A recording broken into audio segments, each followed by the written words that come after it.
Sûrement que je regarderai le match, j'en suis pas certain. Vous savez ce que je vais vous répondre. Ce qui compte, c'est que nous, on gagne dimanche. Et j'ai pas pu malheureusement écouter toute la conf de Valère, mais je sais qu'une des questions qui a été posée, c'était est-ce que c'est important de jouer après tout le monde? Est-ce que c'est un avantage, un inconvénient? Des fois, de jouer avant, c'est un avantage, mais si on gagne. Si on gagne pas, ça devient un désavantage. Et de jouer après, si les autres ont fait des mauvais résultats, c'est ce qu'a dit Valère, et il a bien raison. Alors ça peut être un surplus de motivation. Et puis si jamais c'est pas le cas, franchement, ça doit pas être un inconvénient, quoi. Parce que de toute façon, c'est ce qu'on a à faire. On doit faire notre travail. Notre travail, c'est de gagner chez nous, devant nos supporters. Ils seront encore plus de 50 000. Donc on a très envie de faire la passe de 3 et de faire 9 points sur 9. Les joueurs le savent, je vous l'ai déjà dit aussi depuis très longtemps. Quand on est capable au moins de gagner 3 matchs à la suite, c'est très très intéressant toujours au niveau du classement. Donc je ne déroge pas à cette idée-là. Et bien sûr que ça représente quelque chose.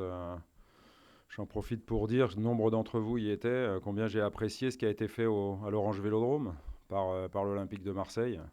Ça m'a permis de me replonger dans l'histoire de l'OM. Et voilà, c'est pas pour faire plaisir que je dis ça, c'est parce que je le pense. Si aujourd'hui j'ai l'honneur, la chance d'être l'entraîneur olympique de Marseille, c'est grâce à tous ceux qui sont passés avant moi. Les grands présidents, les grands coachs et les grands joueurs. Il y a eu des joueurs de légende et des coachs magnifiques ici. Et grâce maintenant à l'OM, on peut voir ça au stade Vélodrome. Donc je m'y suis replongé vraiment avec délectation. Je savais que j'avais passé la barre.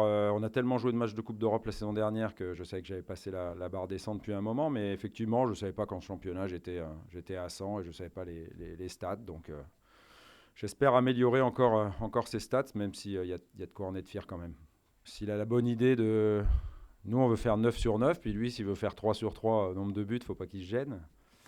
C'est pas ce qu'on lui demande en premier, mais il a été très très important pour les 2 dernières victoires. Il nous a amené toutes ses qualités. Voilà, donc c'est ce que je vous disais avant Nîmes. Je sentais que Louis était en train de revenir à tous les niveaux. Mais j'en suis le premier heureux. J'ai une relation particulière avec ce joueur-là. Je le voulais déjà à Rome.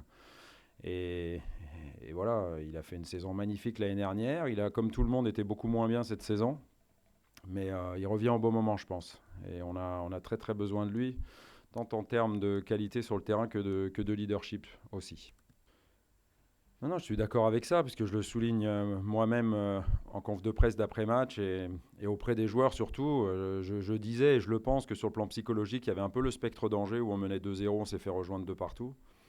Et je pense qu'on l'a balayé, ça, ce spectre, en battant Nîmes, en menant 2-0 et en laissant revenir à 2-1 et en gagnant à Guingamp, en menant 2-0, en les laissant revenir à 2-1. Et à chaque fois, je pèse bien mes mots, on les a laissés revenir. Il y a la qualité de l'adversaire, mais c'est dû en grande partie à notre faute. Et on a eu 20. Enfin, on a failli marquer sur la première occasion de la deuxième période à Guingamp avec Lucas, mais après, on a eu 20 minutes où on n'avait plus de mouvement quand on avait le ballon et puis surtout on défendait plus à 11 quand on le perdait. Effectivement, on découvre à l'entraînement et surtout en compétition des associations entre des joueurs. C'est pas forcément qu'en attaque, mais en attaque c'est vrai que ça se voit plus parce qu'il y a cette histoire de passe décisive but. Et c'est vrai que Lucas est pour l'instant le meilleur pourvoyeur de Mario. Je crois qu'il a fait 4 passes décisives. Bah, ça va être compliqué de faire une équipe de départ dimanche contre Nantes parce qu'il y a du choix. Je touche du bois. J'espère que demain personne ne sera plus à 100%. Pour l'instant, j'ai l'impression que tout le monde l'est. Donc, mais je préfère avoir des choix à faire. On a tellement été parfois à l'imposer que demain, c'est vrai que de sortir au campus de l'équipe alors qu'il a marqué, de ne pas faire jouer Balotelli alors que lui aussi il marque plein de buts, de ne pas faire jouer Valère Germain alors qu'il reste sur 2 buts. D'ailleurs, il a marqué 2 buts en jouant tout seul devant les 2 derniers matchs, juste pour vous faire un petit rappel tactique de ce qu'on a fait les 2 derniers matchs.